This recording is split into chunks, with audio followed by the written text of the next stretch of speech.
started. So the first thing I want to do is give a big shout out to Florida Blue and the Florida Blue Foundation for making this grant opportunity available to us.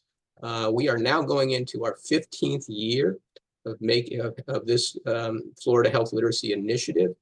And over the last 14 years, we've served in partnership with a lot of outstanding adult education literacy organizations, community organizations around the state, over 25,700 students through this initiative. First, we're going to talk a little bit about health literacy and what we're kind of hoping to achieve here. So, the program works at its sort of core. It's about making sure or sharing information with students that around health and health related issues and healthcare and healthy lifestyle choices and things of that nature that may be useful to them. Hopefully it would be useful to them in the context of also developing other skills in which they're in your programs to develop English language skills and reading, writing, and math skills, digital literacy skills. So, the idea that this is integrated in a deliberative way so that they're gaining this information while they're developing their skills. And we kind of look at health literacy in sort of three buckets. I mean, the definition that we traditionally use is that health literacy is defined as the degree to which individuals have the capacity to obtain, process, and understand basic health information and services needed to make appropriate health decisions. And so we kind of look at it in sort of three general bucket areas, sort of the clinical side, sort of looking at common health-related tasks, ranging from understanding a medicine label or filling out a patient form to, a little bit more in-depth discussions around various health issues like chronic diseases such as diabetes, high blood pressure, and heart disease. The preventative side, which also ties into those chronic diseases. What can we do in terms of making healthy lifestyle choices that will hopefully minimize or stave off chronic diseases and just allow folks to have a healthy and productive life, and these are kind of a lot of the core things that we all know about, but it's good to have some more discussion around, eating right and exercising and getting enough sleep and things of that nature. And then the third sector or section would be sort of around health, navigating our healthcare systems. This can be a little bit more complex. And, we don't expect our teachers and tutors and adult education administrators to be experts. That's not the idea around any of these health issues, and particularly around sort of experts on the healthcare system. But it can be very beneficial to share with students a little bit about our system. A lot of people are coming from other countries and have experienced much different kinds of healthcare systems. And so that kind of ranges from sort of what to expect when you meet with your doctor. Where do you go if you're having health issues? When might you want to, go to an emergency room versus an urgent care clinic, for example. And those kinds of decisions are important because they could have, fairly significant financial repercussions. Things of that nature. And of course, insurance and how do we pay for health services here in this country, helping people understand what options are available, where there's potential to subsidize healthcare through the marketplace plans, understanding a little bit about sort of basic health insurance terminology, such as, what's the difference between a copay and a deductible and these kinds of things. So those are sort of the general areas with broad stroke that we're covering in what programs traditionally cover with this program. And it's good to do this in an adult education setting from my perspective. And I think our data bears this out, that programs are able to talk about health, in a little bit more comprehensive way than you might get in a sort of a traditional one-off health lecture, a community health lecture, because, they're spending more time and they can kind of review this in a little bit more depth. along with all the other stuff that they're doing. So it's traditionally sort of spread over the course of a semester. Next slide. This is just a little statistic that we like to share, or a comment made through some research through the National Patient Safety Center. Whoops, what was that? That was odd. Did everybody hear that echo? Okay, well, we'll see if, I'm not sure what that was. Nothing, it said, not age, income, employment status, educational level, or racial, ethnic group affects health status more than health literacy. So this is really a fundamental area in one in which we can really move the needle with folks to really help them improve their health literacy. Next slide. So we wanted to share this. This is older data. Unfortunately, we don't have anything more recent, but the National Assessment of Adult Literacy took a specific look at health literacy as it relates to literacy. And if you look at sort of the overall numbers with regard to folks and their health literacy, those folks who have below basic health literacy skills. And the principal's got to be on the floating. I'm not sure what that is, but if everybody can mute themselves, I'd appreciate that. And Allison, if you can see who that is, we can mute on the site.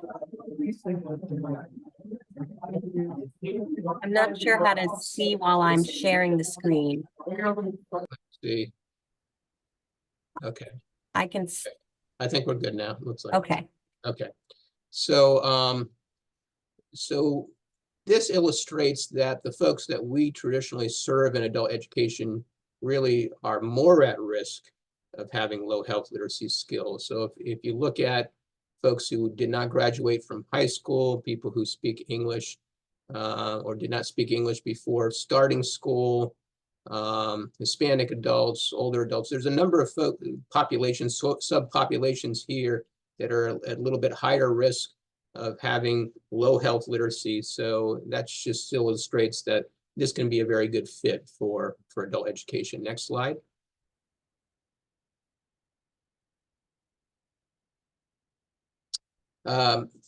This is just pulling from some of the research that's out there around health literacy, and people with poor health literacy skills are more likely to have chronic diseases, less likely to get the health care that they need, have an average of 3 times as many prescriptions filled as adults with higher literacy, and are twice as likely to be hospitalized as those with higher literacy skills. They also, unfortunately, tend to have shorter life expectancy. Next slide. So that's just a little bit, very cursory look at sort of health literacy. There's a lot of other good data out there. Hopefully we're preaching to the choir here in the fact that you've showed up here.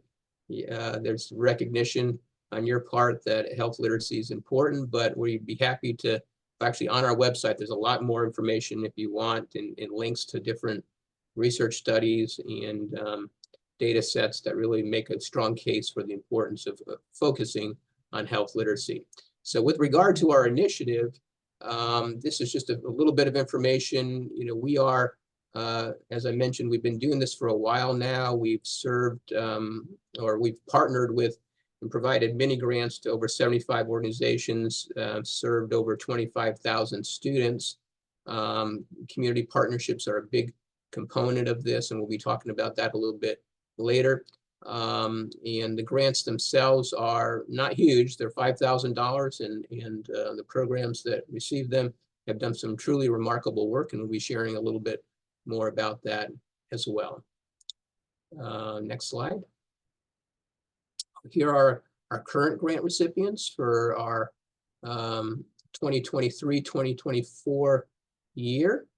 You can see it's a good mix of organizations, colleges, school district-based adult education programs, community-based nonprofit literacy organizations, and so forth. And at this point, I'd like to ask if we have anybody who is part of this group in terms of our existing grant recipients. We'd love to hear you say a few words, if you don't mind, sharing a little bit about your experience as a grant recipient and your work doing this important health literacy work and integrating it into your program. So I'm not sure here. Who do we have that might be willing? Michelle, would you mind saying a few words? I'm calling you out here. I hope that's okay. Whoops, I think you're on mute, Michelle. Oh, There. hi everyone. My name is Michelle Sainin. I work at Catholic Charities. I think this is our second year receiving the health literacy grant. It has been working pretty well with our population because most of the clients that we serve, they are refugees. And a lot of them don't have the kind of knowledge when they arrive here to to set up their own doctor's appointments. So no teaching them how to do those kind of things by themselves. Instead of doing it for them, it has been really great that it's part of their cultural orientation that they're supposed to give them some information. But when you give a student so much information one time, they're not going to retain that information. So by us teaching it in the classroom, they kind of hear it over and over again. So it's becoming a lot more easier for them so they can make their own appointment instead of coming to their caseworker every time and say, okay, I need to go to the doctor. I need you to do it for me. So they are taking action themselves to do it. We're giving them the resources of what's available to them and how they can call if they need to change their providers, those kind of things. So they're not so depending on the caseworker because we seeing so many clients arriving nowadays. The caseworker don't really have the time to sit with one client. I mean, we receiving like 500-600 clients. Right. That's a lot of that's a lot of people. In our classroom right now, we have so many students. It's not even ridiculous. It's crazy. A lot of them that we are seeing right now are Haitians and Cubans. We are seeing a lot of people coming from Guatemala, refugee from Guatemala, Venezuela. So in the past, it was a lot more Ukrainian, Afghanis. Now it's more Haitian, Cubans, Guatemalan, Venezuelans, Colombian. Every now and then you have some Afghanistan and also some people from Ukraine, but it's not as many as it was in the past. Okay. But the student, they love it. I mean, they love doing the project. One of the student did a project. She did a poster um, going through the whole step when she went to her first doctor's appointment. She took pictures when she go to her first doctor. She write the step that she had to take to do it. She even had the doctor take picture with her as her project to share it with the class. So they enjoy it. I think it's a nice addition, and it Okay. doesn't really take too much away Right. from the class. Okay. Well, thank you for sharing. And Mhm. Michelle Wallace, we have another Michelle too from Seminole State. So would you like to say a few words as well? No, we only did financial literacy. So Oh, you did financial literacy. Okay. yeah, I helped y'all pick the ones last year. That's right. I apologize. Travis, I know you have a program there. Yeah, absolutely. And I hope this isn't too loud behind me. I just had to step out of a meeting, but I got to tell you, we've done this for several years. The curriculum that has been put together for this is just overwhelmingly awesome. Our students absolutely love it. The teachers love it. There is so much to be gained just from that curriculum alone. But then you add some creative projects to it. We're up to the curriculum plus 2 projects right now that we're doing just because it's a lot of fun for the students and for us as well. So it's just a really, really great initiative. And that $5,000 can go a long way. I mean, for us, it opens up a whole nother class for us to be able to provide even more of this learning to our ESOL students. So this year we had a wait list. I mean, we were starving for funding because we had, about 100 more students on wait list than we could serve.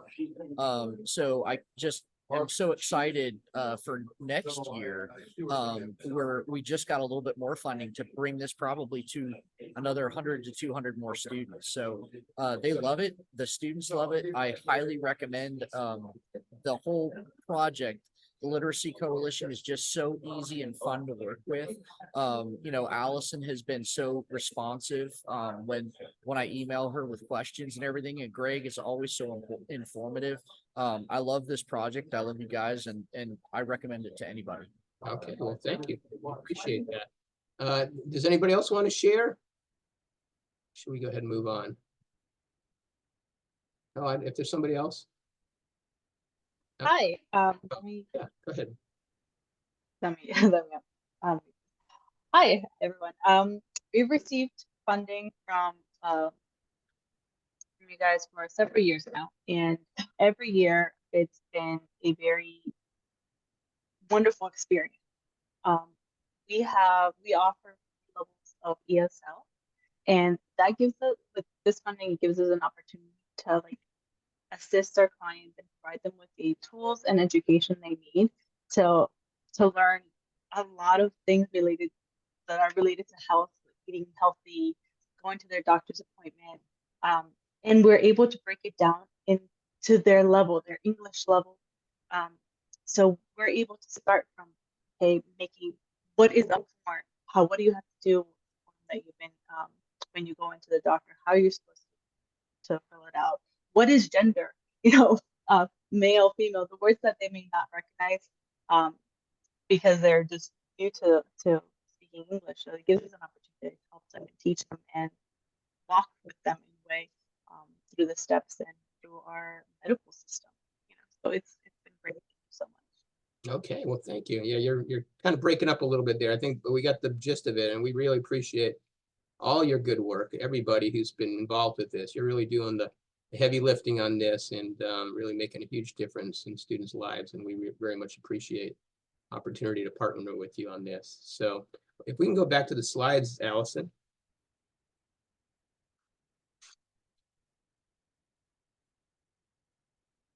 Okay, next slide.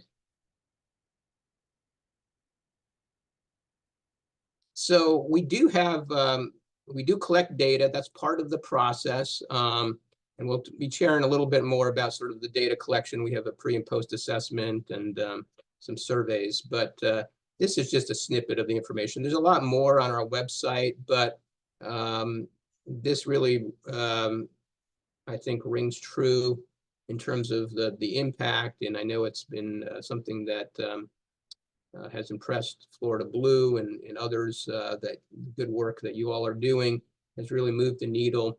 68% of the students that are tested improved their health literacy with a 22% average increase. And then when we have through the surveys, we ask questions in terms of sort of whether they've applied what they've learned. And we are seeing, and we don't have the percentages here, but they're on our website, significant numbers of people who are exercising more and eating healthier.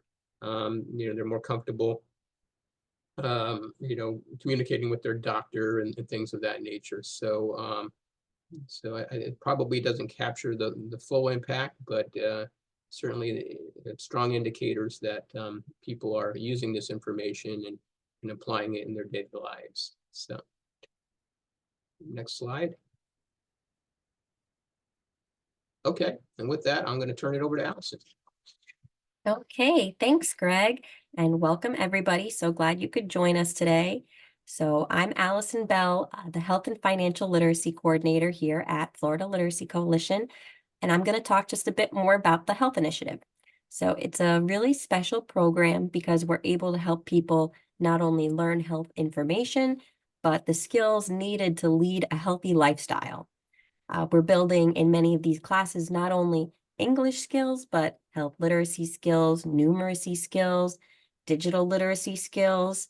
So this is all contextualized learning, and that's a great way to help students gain these skills with hands-on activities, putting the material in context. And this is what contextualized instruction is.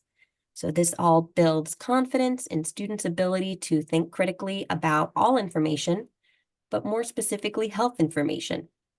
So what might be considered a credible source? What might be a scam? There are so many different skills adult learners can gain from being in a health literacy program. And you might wonder, how does an instructor teach health literacy without being a health expert themselves? Well, we do provide a ton of resources, curriculum, and training to support our teachers, so don't worry there. Now, we definitely want to know what adult learners are motivated by and interested in. So we've heard a lot of feedback from previous grantees that their students love family health literacy classes specifically. And even in programs without a family literacy element, many students tend to share the information they learned with their families and with their communities. So this is great for those around the student, but it's also important for the student themselves because it gives them that support network they need to make lasting behavioral change. So here we have some pictures our grantees have sent to us, some different really engaging projects. So on the left, we have 2 pictures of our CPR classes, which is pretty common among grantees. This activity gives adult learners a fantastic opportunity to learn about the body and, of course, be trained in CPR, which is so important. Now, on the right, you also see an image from a community garden, which is a great way to learn about healthy eating and develop new skills and collaborate with others. So as I mentioned, we've found that contextualized learning and project-based activities are a big part of some of our most successful programs.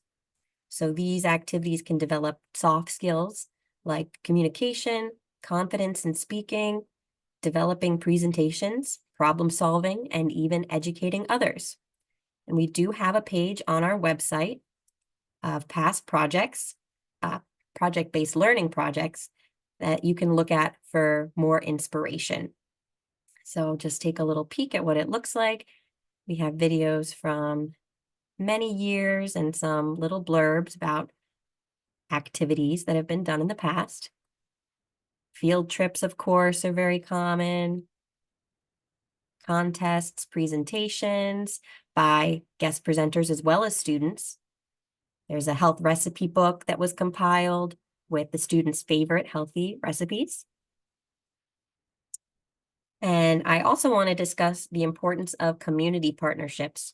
So like we said, we don't expect you to be experts in health, but we do know there are a lot of experts that are highly educated and interested in helping others. So our curriculum can cover the basics, but if students are interested in other topics, that's a great time to reach out to the Florida Department of Health or poison control, CPR instructors like we've discussed, hospitals, clinics. There are a ton of partnerships that can increase students' knowledge, but also show students more about what's available in their community. So here are some partnerships that we've made in the past. It's really pretty inclusive. We have some small organizations. We have large organizations like Goodwill and Gold's Gym, all over the state of Florida. It's quite a list. Okay. And now moving on to the resources that we provide.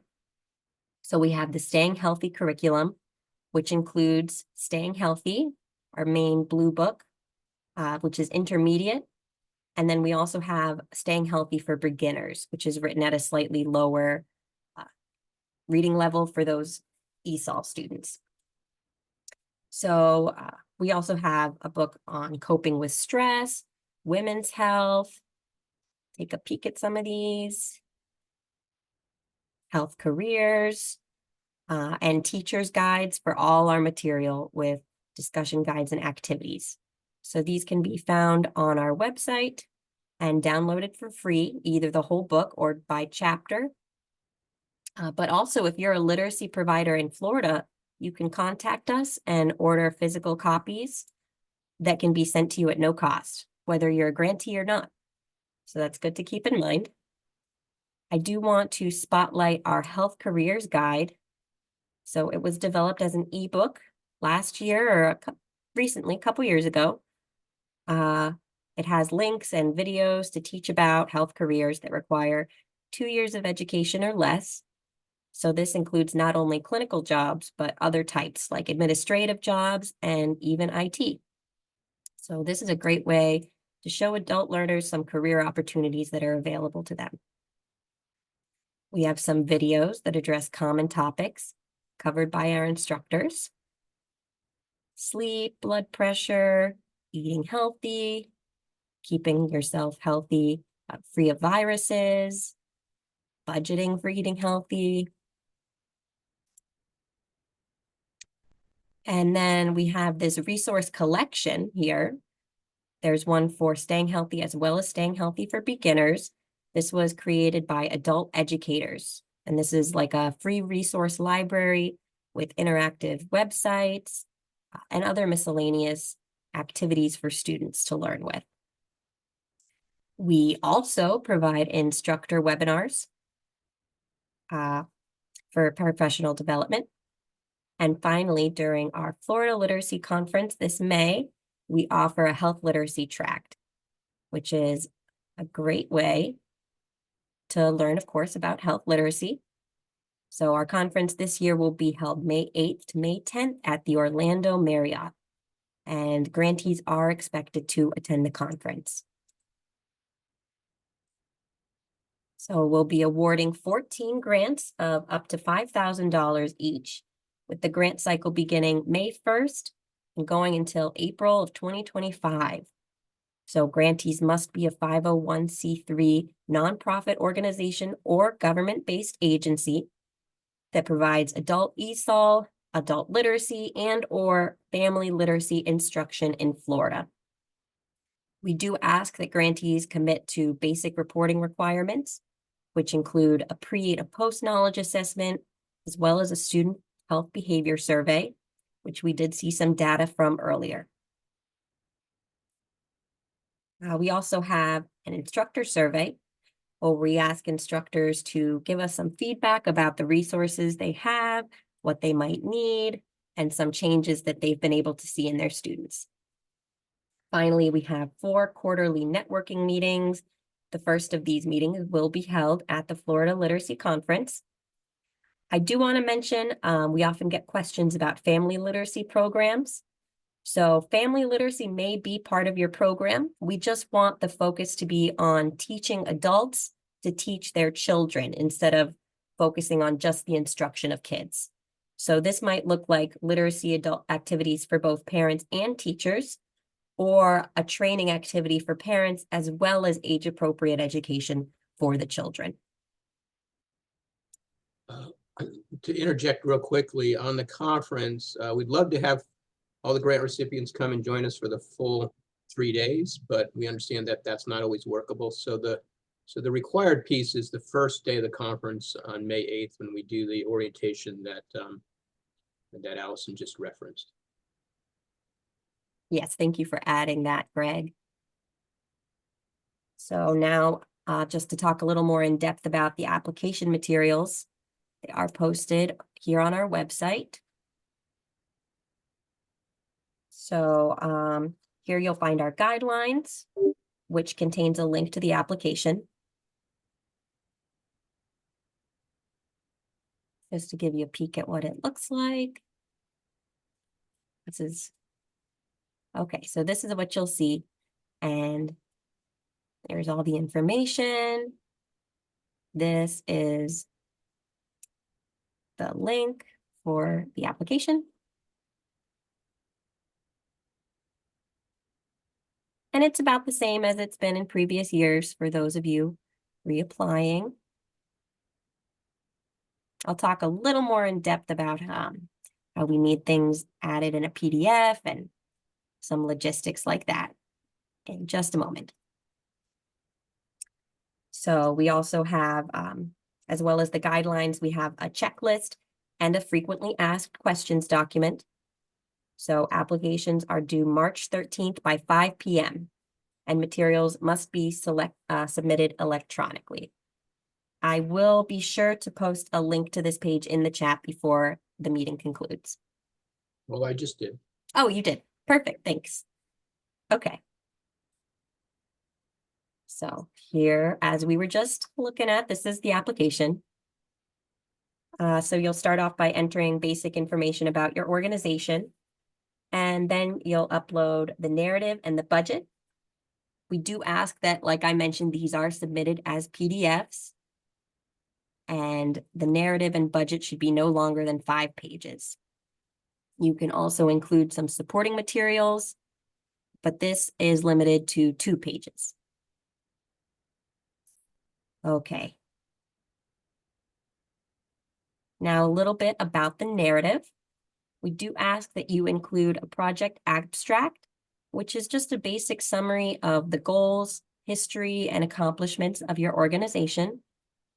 We also ask for a needs statement, which might include the population you serve and the major issues they're facing, as well as what you hope to accomplish with your project. We do ask that you make objectives clear and measurable. We'd like you to include the number of students you expect to serve and the amount of instruction you plan on giving. To give you an idea, we typically see an average of 20 hours or so. So we have the project description, where you might tell us the specific activities you plan to do. And then in collaboration and partnership section, you'll want to tell us who you're planning to reach out to or work with in the community. You can also list existing partnerships your organization has, of course. For recognition, tell us how you plan to recognize Florida Blue, which sponsors our grant. So this can just be something like a sign in the classroom or a post on your website with a shout out to Florida Blue. The timeline describes the schedule you plan to follow. And finally, the evaluation tells us how you'll measure the outcomes of your objectives. So another part of the application I want to dive a little deeper into is the budget proposal. So this is what it will look like on the application. Now, this is not your entire organizational budget. This is just meant to detail funds used towards the health literacy instruction. So it should include revenue and project expenses, and you may also request in-kind funds as well. So we do ask that you're very clear here, so those on the committee can really see exactly what the $5,000 will be used for and how it's broken down. So please. To clarify, this is not to request in-kind. This is just to outline whether you have some additional in-kind that's being contributed to the program. So that's where, if you're having a facility donated or you have volunteers, this kind of thing, that's optional. But if you have some value added that you're bringing to the table, that's where you'd put that under the in-kind resources. Thank you for adding that.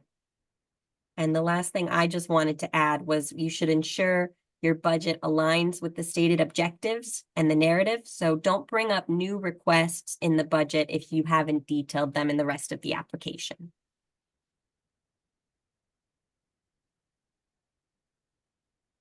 Okay, so here's the application once again. Here's where you'll be submitting all your materials. Attachments such as the narrative and budget should be submitted at the bottom of the page. Whoops, I tried to scroll. And it should only be in a PDF format. Again, they should be no longer than 5 pages and supporting documents up to 2 pages. All right, and then before we begin to wrap up, I just want to go over the reporting requirements in a little more detail. So we have each of the components listed here: pre and post assessments for students, which we do offer on paper as well as online. The student health behavioral survey, which students will take by the end of the class. An instructor survey, so we know what the instructors liked and how we may be able to improve our materials. And finally, a brief mid and end of year report. So we do also require for the pre and post assessments, we like to see a minimum of 40% completion by students with matched pre and post assessments. Now, this can be a difficult number to hit, but we've seen great success from offering students incentives, which may be financed through the grant. We understand that you can't always hit that mark, but we certainly, that's something to be shooting for. And that assessment, just to clarify, is a health literacy assessment. So this is not your literacy assessment. This is a series of questions that are tied to the kind of content that's covered in staying healthy, and and what you'd probably be covering as core content in the classroom. And if you are facing barriers in attaining this assessment number, let us know in the mid-year, the end of year reports. Tell us what's going on so we can just see what may have happened that year. And that's about it for our health literacy grant information. Now we'll just turn it over to anyone who has questions. Any questions? And feel free to unmute yourself or add it. Hi. Go ahead. Yes, I have a question. I read on the guideline, I forget the name of the document, but that there is the option to deliver instruction without using the materials that you guys already have available.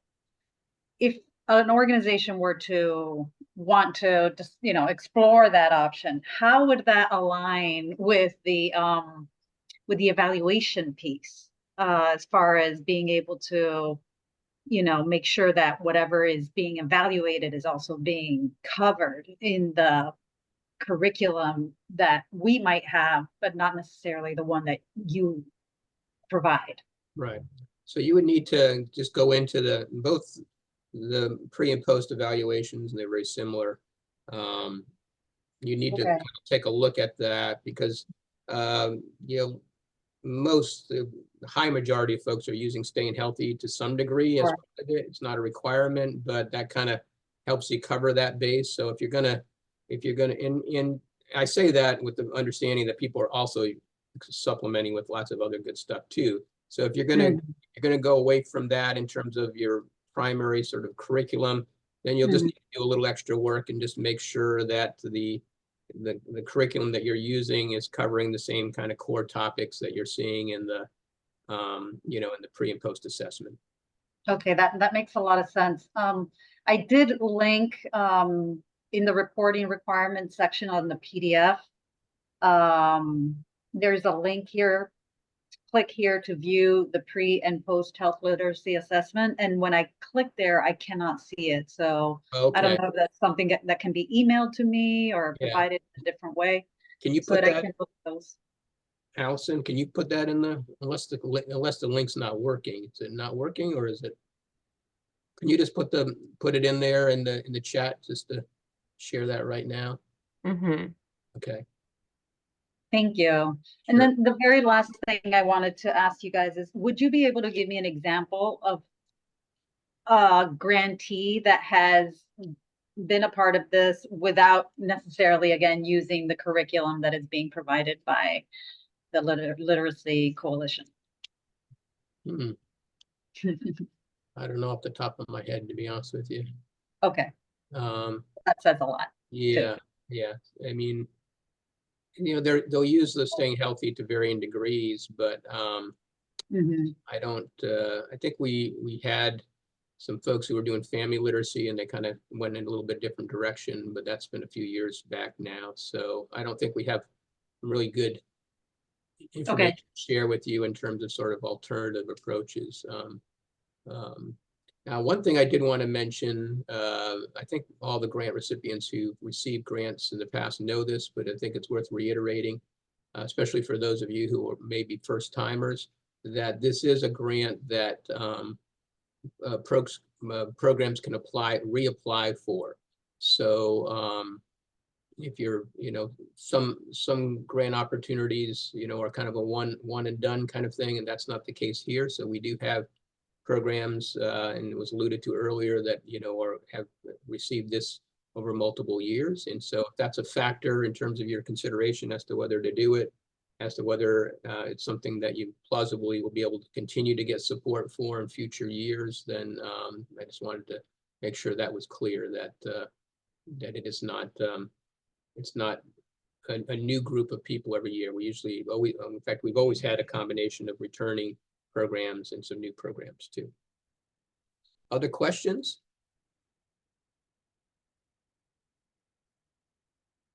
One just, Hello?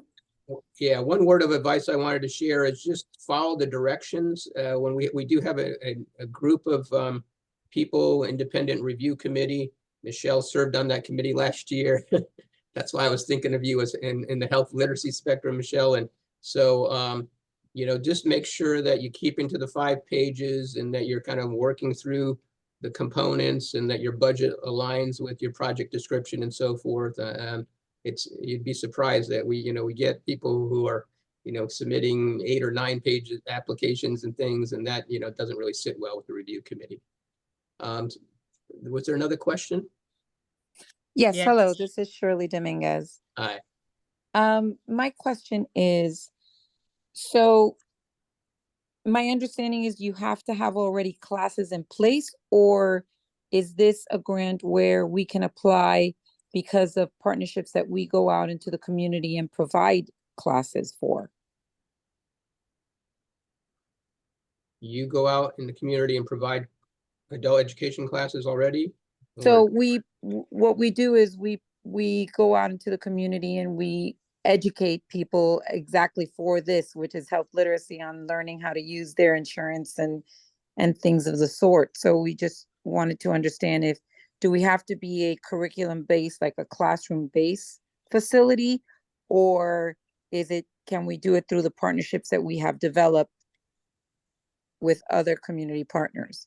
Well, the intent here is that this is a supplemental grant that helps existing adult basic education, literacy, English as a second language, and family literacy programs to add health literacy as a component of what they're doing. So it's not really meant to be purely a health literacy initiative, a standalone. It really needs to be complemented by an existing program that is offering these other skills, skill development areas in terms of literacy and language skills. Does that answer? Correct. Okay. Well, that was the question, because we go out and we, provide these to, for example, citizenship classes, ESOL classes, that smaller entities, maybe not the large state colleges within the area, but, individual community partners that provide these for their local residents. So for example, entities that provide classes for farm workers. And so we go out and we, assist them with those components. So I was wondering if that qualifies. So you do the health literacy component and you're partnering with local providers. Correct. Essentially, okay.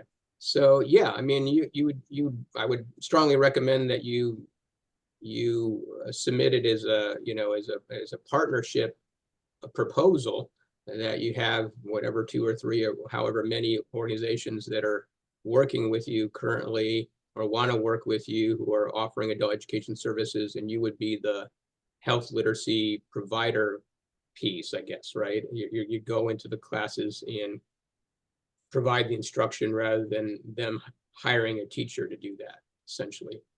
Is that what I'm understanding? Correct. Okay, so yeah. Correct. I go in and we go in and we do the health literacy component of it. That would be allowable, but certainly as a partner, making it real clear that you and your partner organizations, are collaborating on this project, would be a wise thing to do, I think. As long as that's being clearly articulated and they've signed on, that should be that should be fine. All right. Thank you very much. Any other questions? Yes. Hi, Greg. This is Veronica Pitt from Broward Schools. How are you? Good, Veronica, how are you doing? I'm fine, thank you. I was interested to know, would health IET programs be eligible for this grant? Yes, as long as there's, that adult ed component, which is IET. You kind of look at that, you want to make sure that it's not purely like funding a nursing program. The idea is that you're kind of doing health literacy. But I know that like Miami-Dade College, did some creative work around integrating the IET component, and it was basically looking at it as sort of a prep for the IET, kind of helping people to understand what some of their career options are, and then integrating it into at least the first phase of some of the I think they were doing like nursing assistant program and things of that nature. So so I think as long as it's not, you're not kind of looking at, because it's not meant to be sort of funding a health related IET in sort of its purest form. It's about the broader issues around health literacy. But it can be a great way to be a feeder for an IET program and help to, as Allison shared, the career guide that we have and other resources that are out there, because there's lots of opportunities, as we all know, in healthcare. So so yeah, it can be tied to an IET. It just wouldn't be sort of just funding, just an IET program that's working with, nursing students or something along those lines. Is that clear? Yes, that's fine, thank you. Okay, thanks. And Greg, I see another question in the chat from Kayla Banks. How Okay. can county health departments partner or participate in this program? So, yeah, we have a lot of partnerships, as Allison, our organizations, and we do at the state level too. We'd love to see it when community health agencies are engaged. I think the best advice I would have is to, if you're interested in something like this, is to reach out to one of your adult education providers in your community, library or nonprofit or school district or state and community college provider. And we have on our website, we could probably put that in the chat here, a little sort of directory. It's meant to be sort of a referral directory for students, but it's, you could use it as well if you want to get an idea as to who in your community is, if you're not already working with them or familiar with them. Because I know that a lot of them are very interested in working with community health. And if, we've had a couple of programs over time where the health department was sort of a co-applicant, and I think those can be very strong if there's, real interest for the health department to really play an active role in this process. And unless your health department is offering ESL classes or adult education classes, usually that's not a sort of a typical role. I mean, if you are doing that already or plan to do that, then that's another way to go. But usually it's through more of a partnership model. Yeah. Any other questions? Okay. Well, thank you for your time today. We ran a little bit long, but I hope that this was useful to you. If indeed you have any other questions that come up, please feel free to reach out to Allison, and her email is on the application. And we do hope that you'll consider doing, applying for this. It's not a very long application, and I think it can be very worthwhile. So I'm biased, of course, but we've seen a lot of good work over the years. So so let us know if you need anything else, and otherwise we look forward to receiving your applications next month. Do you have anything else, Allison? Are we good? I think that's about everything. Okay, thanks everyone. Have a good Thank you. afternoon. Okay, bye now.